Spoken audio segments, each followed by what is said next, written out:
আজ পবিত্র সম্পর্কে কিছু আলোচনা করা হবে। পবিত্র আল্লাহ রাব্বুল আলামিন বলেন, ইয়া আইয়ুহাল্লাযীনা আমানু ইযা কুমতুম ইলাস সালাত ফাগসিলু ওজুহাকুম ওয়া আইদিয়াকুম ওয়ামসাহু রুউসাকুম ওয়া আরজুলাকুম ইলাল কাবাইন। আল্লাহ রাব্বুল আলামিন কালামে পাকের ভিতরে বলেছেন, হে আমার বান্দার সম্প্রদায়, তোমরা যখন নামাজকে প্রতিষ্ঠিত করতে যাবা তখন তোমাদের ওযু করতে হবে। তাই আমরা যারা ওযু করতেছি, জনাবে মুহাম্মদ রাসূলুল্লাহ সাল্লাল্লাহু আলাইহি ইসলামকে হযরত জিবরাইল আলাইহিস সালাম এসে ওযু করে দেখাই দিলেন যে হুজুর এরকমভাবে ওযু করতে হবে। আমাদের ওযুর ভিতরে 4টি হচ্ছে ফরজ। সমস্ত মুখমণ্ডল ধৌত করা। মুখ বলা হয় চুলের গোড়ার থেকে নিয়ে থুতুর নিচ পর্যন্ত, এইখানের লতি হতে নিয়ে এইখানের লতি পর্যন্ত, পিঠের ভিতরে যতটুকু জায়গা আছে এই সমস্ত জায়গাকে মুখ বলা হয়। এবং এই মুখের ভিতর থেকে যদি চুল পরিমাণের কারোর কোথাও শুকনো থাকে তাহলে তার ওযু হবে না এবং তার নামাজ কালাম কোনো কিছুই হবে না। তাকেই আমাদের ওযু করা শিখতে হবে। এখন সমস্ত মুখ ধুলাম। সমস্ত মুখ ধোয়ার পরে আমাদের জন্য হুকুম হলো আমাদের কেনো পর্যন্ত, 2 হাতের কেনো পর্যন্ত ধৌত করা। চারির মাথার থেকে নিয়ে কেনো পর্যন্ত আমরা ধৌত করলাম। কেনো বলা হয় হাড়ের 2টা হাড্ডি আছে, এই হাড্ডি পর্যন্ত আমাদের কেনো, এই কেনো পর্যন্ত আমাদের ধৌত করতে হবে। এই কেনো পর্যন্ত যখন ধৌত করা হবে তাহলে আপনার আমার আমলনামায় কী নেকি আসতে পারে। হাদিস শরীফের ভিতরে আছে, জনাবে মুহাম্মদ রাসূলুল্লাহ সাল্লাল্লাহু আলাইহি ওয়াসাল্লাম বলেন, যেই ব্যক্তি পরিপূর্ণভাবে ওযুর ভিতরে মুখখানাকে পরিপূর্ণভাবে ধৌত করলো, পরিষ্কার করে ধৌত করলো, আল্লাহ রাব্বুল আলামিন তার মুখের ভিতরে যতগুলো গুনাহ ছিল এই গুনাহগুলোকে, সগীরা গুনাহ করে আল্লাহ তাআলা বিনীত অবস্থায় তারা মাফ করে দিল। চোখের গুনাহ মাফ করে দিল, নাকের গুনাহ মাফ করে দিল, গালের গুনাহ মাফ করে দিল। একটা মুখের ভিতরে কতগুলো জিনিস আমাদের রয়েছে, চোখ, নাক, কান, চোখ, নাক, গাল এবং কান, সাথে কানও আছে। তা কান ধৌত করা লাগবে না, কানের লতি পর্যন্ত ধুতে হবে। যদি কেউ লতি পর্যন্ত ধুতে পারে আল্লাহ রাব্বুল আলামিন তার গুনাহ মাফ করে দেবেন।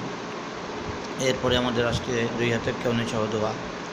যখন আমরা 2 হাতের কনুই সহ পরিপূর্ণভাবে ধুতে পারবো, 2 হাতে ধোয়ার সাথে সাথে আপনার আমার 2 হাতের গুনাহগুলো, সগীরা গুনাহগুলো আল্লাহ মাফ করে দেবেন। এরপরে আপনি যখন আবার মাথাকে মাসে করবো 3 ভাগের 1 ভাগ, মাথা মাসে করা শেষ হয়ে যাওয়ার সাথে সাথে আল্লাহ রাব্বুল আলামিন আপনার আমার মাথার ভিতরে, ব্রেন ভিতরে যতগুলো সগীরা গুনাহগুলো হয়েছিল সব গুনাহগুলো আল্লাহ মাফ করে দেবেন। তারপরে আসছে আমাদের 2 পার টাকনি সহ ধৌত করা। এই 2 পার টাকনি সহ যখন আমরা ধৌত করব, পার দ্বারা যতগুলো আমরা গুনাহ করেছি, পার দ্বারা যত সগীরা গুনাহগুলো হাঁটি করেছি আল্লাহ মাফ করে দেবেন। তবে কবিরা গুনাহগুলো মাফ হবে তওবা করার পরে। আস্তাগফিরুল্লাহ রাব্বি মিন কুল্লি জামবি ওয়া আতুবু ইলাইহি ওয়ালা হাওলা ওয়ালা কুওয়াতা ইল্লা বিল্লাহিল আলিয়্যিল আযীম। এইটাকে আমরা তওবা বলি, এইটা আমাদের তওবা। কিন্তু এই তওবার আগে একটা তওবা রয়েছে। সেই তওবাটা হচ্ছে কেমন তওবা? যে আমি এমনভাবে প্রতিজ্ঞা করব যে আজকে আমি এই পাপের কাজটা করে ফেলাইছি, আল্লাহ জীবনে আর আমি এই পাপের কাছের ভিতরে আসবো না এবং এই পাপের কাছে আমি যাব না। যদি আপনি এইটা ভুলে যেতে তওবা করতে পারেন, আল্লাহ রাব্বুল আলামিন আপনার আমার মাফ করে দেবেন। যেমনটি হযরতে আদম আলাইহিস সালাতু ওয়াস সালাম এবং হাওয়া আলাইহিস সালাতু ওয়াস সালামকে আল্লাহ রাব্বুল আলামিন একটু যারা ভুলের কারণে তাদেরকে শাস্তি দিয়েছিল। একজন জিদ্দায়, একজন সরণদ্বীপ। হঠাৎ করে আদম আলাইহিস সালাতু একদিন পড়ে বললেন, রব্বানা যালামনা আনফুসানা ওয়া ইল্লাম তাগফির লানা ওয়া তারহামনা লানাকুনান্না মিনাল খাসিরিন।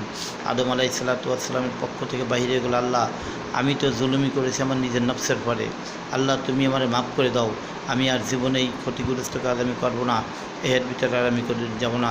আল্লাহ রাব্বুল আলামিন আদম আলাইহিস সালাতু ওয়াস সালামকে দোয়াকে কবুল করে, হযরত হাওয়া আলাইহিস সালাতু ওয়াস সালামের দোয়া কবুল করে আবার 2জনকে একই জায়গায় কী করলেন, একত্রিত করিয়ে দিলেন।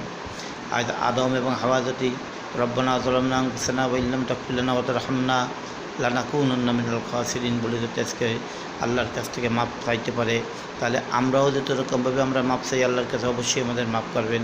কিন্তু মাপ করার আগে একটা মাপ, ওই মাপটা আমাদের আগে ধরে নিতে হবে। তওবা করার আগে বড় তওবা রয়েছে, ওই তওবাটাকে আমাদের করে নিতে হবে, আর যেন জীবনে কোনো দিন না হয়। এখন প্রত্যেক দিন গুনাহ করলাম আর প্রত্যেক দিন তওবা করলাম, প্রত্যেক দিন পরিত্যাগ করলাম, আল্লাহ রাব্বুল আলামিন তা আমাদের কোনোদিন ক্ষমা করবেন না।